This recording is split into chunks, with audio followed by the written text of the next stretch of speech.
A chilling act of political violence has shaken Minnesota and the nation. Longtime State Representative Melissa Hortman and her husband Mark were shot and killed in their home in Brooklyn Park early Saturday morning. Melissa Hortman, age 55, was a Democratic leader, a devoted public servant and former Speaker of the Minnesota House of Representatives. Her husband, Mark, 58, was a technologist and loving father. Together they leave behind 2 children and a grieving community. Authorities say the killer was 57-year-old Vance Luther Boelter. He was reportedly impersonating a police officer when he entered the couple's home and opened fire. Melissa died at the scene. Mark died shortly after at a local hospital. The violence didn't stop there. State Senator John Hoffman and his wife Yvette were also shot just miles away in a separate coordinated attack. Both were wounded but survived. Law enforcement described the attacks as targeted political violence. Boelter has been charged with 2 counts of second-degree murder and 2 counts of attempted murder. A massive 2-day manhunt followed. Boelter was captured without resistance in a remote area west of Minneapolis.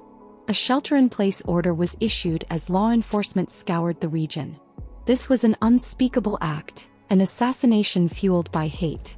Political violence cannot be tolerated in Minnesota or anywhere. Tributes poured in.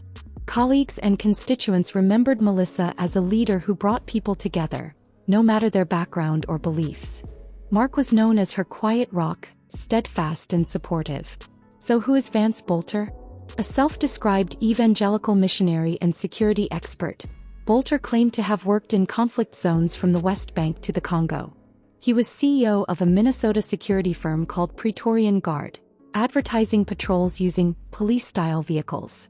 But authorities say many of his claims were exaggerated or outright false.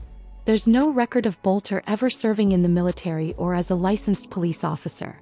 Between 2016 and 2023, Boelter served on the Minnesota Governor's Workforce Development Board.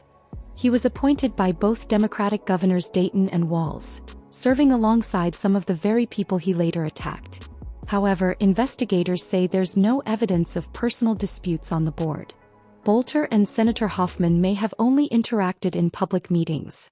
Inside Boelter's car, police found a list of public officials he had apparently planned to target.